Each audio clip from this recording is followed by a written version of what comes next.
Tonight, a gag order back on for Donald Trump. The judge overseeing the DOJ's election interference trial reinstating a ban on Trump, saying anything that targets the special counsel's team, or potential witnesses applies. Statements that drew the judge's ire in the first place include Trump's Truth social media posts like this one, quote, all caps, if you go after me, I'm coming after you. Well, out front now, Trump's former White House lawyer, Ty Cobb. Ty, I appreciate your time. So the judge is now reimposing this gag order to stop Trump from making public statements like I just mentioned. But then right after she made the ruling, he goes and he posts about his former Attorney General Bill Barr. And I quote, Ty, I called Bill Barr dumb, weak, slow moving, lethargic, gutless, and lazy, and all caps rhino who couldn't do the job. Bill Barr obviously is relevant in all these cases, obviously a potential witness. Did Trump already violate the gag order?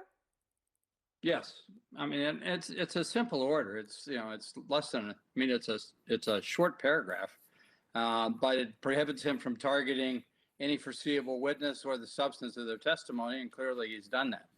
Even while it was in abeyance, he did it as to Ellis, Chesbrough, Powell, and Meadows, and he'll keep doing it until he provokes a penalty far greater than he's suffered so far in the process. So Trump's New York fraud trial is, meantime, entering a consequential week amidst all of this. His children are scheduled to testify about accusations that Trump inflated his wealth by billions of dollars to get loans. Don Jr. testifies Wednesday, Eric on Thursday, Ivanka on November 8th. Interestingly, Donald Trump himself is slated to take the stand on Monday, if he does so. Whose testimony do you think will be most consequential? Well, I think Trump's would be most consequential, of course, if he actually testifies. And I think that's the real question here. Will his lawyers let him testify? I can't imagine why they would. On the other hand, he doesn't necessarily listen to his lawyers and may override them and insist on testifying. Secondly, I think, in my time at the White House, I worked closely with Ivanka on some things. I found her very conscientious, smart, capable, and honest. And I think she's put a little more distance between herself and the business than her brothers. Neither of whom do I have any reason to believe will slant their testimony. But I have a high degree of confidence that if Ivanka testifies, she'll testify truthfully. So, Ty, I want to ask you about one. Yeah, sorry, go ahead. Sure, I was going to say one thing on that. I mean, I think it's possible there'll be an appeal on Ivanka's testimony because I think it's a much closer call than the trial judge did in terms of her being required to testify. Ty, one other thing I wanted to ask you about, just as a quick follow here before we go, on the point about the gag order.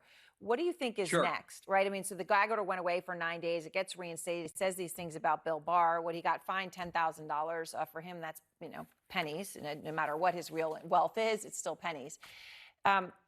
So where does he end up on this? Well, the New York judge fined him $10,000. That's in a civil case. That's not as consequential as Judge Chutkan's case. I think Judge Chutkan, prudently allowed Trump to try to persuade her to extend the gag order. She concluded, on the basis of his conduct this week, not to do so. And I think she'll come in with a much heavier penalty. And ultimately, I think he'll, spend a night or a weekend in jail. Wow. I think it's going to take that. I think it'll take that to stop him. Wow. That'll be an incredible thing to actually see happen. But you think that's where it goes? I do. All right, Ty Cobb, thank you very much. I appreciate it as always. Good to see you. Great to talk with you, Aaron. All right.